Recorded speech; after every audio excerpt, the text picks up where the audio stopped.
Here's a few ways to save your relationship in under 6 minutes from someone who's been in a committed one for 10 years with no breaks and is married. Results may vary. Number one, use your past. Now, I don't mean throw old shit in your partner's face. No. When I say use your past, I simply mean remind her of all the previous problems you faced and beaten to de-escalate the problems that you're having now.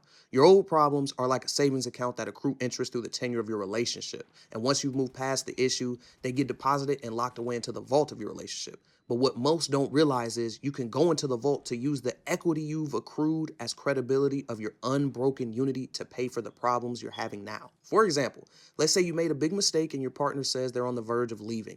What you can do to counteract what they're feeling is say, I know this looks rough right now, and I'm not trying to minimize how you're feeling, but remember all the other times where it looked rough and we thought it was the end. Remember all the mountains we thought we couldn't climb and all the valleys we thought we'd never make it through. But what do? We conquered them, and we did it together. We let our love be stronger than the anger and pain we felt for each other in that moment, and our bond became better for it. So as a sidebar, make sure you actually name the things that you went through, but keep the attention only on the problem that you faced and how you made it past it. A, then B, then move back on. Then continue to say, if we got through all that and we love and understand each other better because of it, then I know we can get through this. And if she tries to say, well, that's why I'm tired or frustrated because we've gone through all this stuff and there's still more stuff going on, say, life is a journey we chose to take on with a person we know we can walk through it with. No one said it was going to be easy, but we're already on a great start by communicating and listening to each other's feelings. If we're already doing this, then I know we can be one of those couples that make it to 50 years of love and marriage easy. I know this situation is bad and it's going to take time to heal, but I also know there's more love and happy memories for us to make, and this problem isn't going to stop the love we have for each other. I know we can make it through this. We just have to acknowledge the problem, recognize the bad patterns we both contribute, and change for one another. And in my heart, I'm willing to do that for you, and I know we can surpass anything because we've got God and we've got each other. Now I want you to extend your hand to her and say, are you ready to keep conquering this as an unstoppable team, baby? There may still be hesitancy in her voice, and that's to be expected because words don't immediately heal everything. If she doesn't take your hand, then come up with a reason to leave the room. Say, I'll give you your space, but I'm here if you need me. One thing I've learned about females is that if they didn't ask for space, they don't want it. And after you drop that raw-ass soliloquy on their head just now, there's no way she can go more than 1 hour without interacting with you.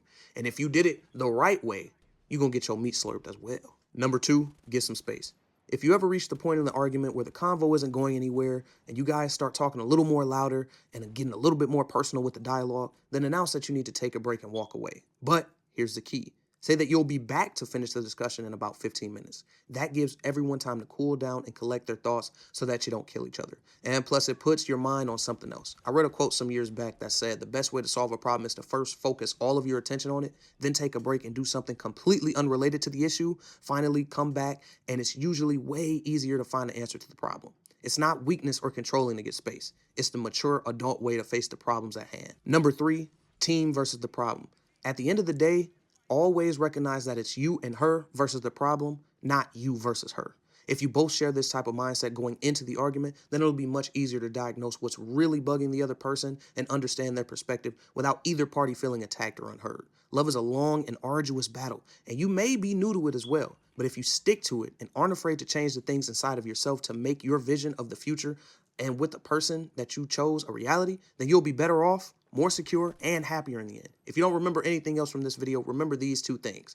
1 Peter verses 4-8 tells us that above all, have love for one another because love covers a multitude of sins. And number two, if you don't quit, you cannot lose. Number four, stay in control. It's unfortunate to say, but as a man, you have to remain cognizant of everything that's going on at all times, regardless of how you feel. At school, in the grocery store, at home, and especially in the argument. It's just our cross to bear, but if you accept it and not complain about it, it can be one of your biggest allies to use in the thick of a disagreement. Always keep in mind while arguing, no matter what she says to you, you can't fall for the trap of getting too deep into your feelings. Women come out of the womb with a degree in rage baiting, and she's going to throw all types of shit at you to see what sticks and makes you mad. But no matter what, you have to stay in control. Now, I'm not giving her a pass to disrespect you. No, sir. If she says something in the argument that's uncalled for, off subject, or just plain out disrespectful, stop the conversation and call it out right then and there. All you have to say is, hey, the last thing you said was uncalled for and disrespectful. I may have upset you, but I didn't disrespect you just now. So don't do it to me. I'd appreciate it if we kept this conversation on subject. Let's continue. If she hits you back with your actions disrespecting me, then say, I can't talk to someone who won't respect me enough to have an adult conversation about how they feel. If you don't stop disrespecting me, I'm done talking.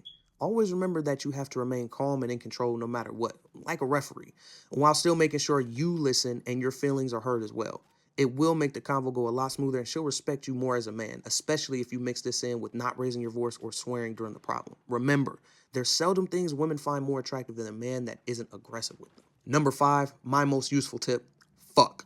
I promise you, if you're not balls deep at least 3 times a week, it's a higher probability that y'all gonna get into an argument over stupid shit, gang. You gotta make that kitty whistle, and she gotta make you purr like a baby walrus if y'all hope to survive in this tipsy, turbulent world we living in right now. If you're a masturbator, stop.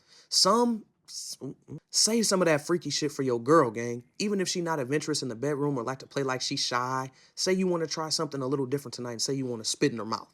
It might be weird and it might weird her out, but it might not.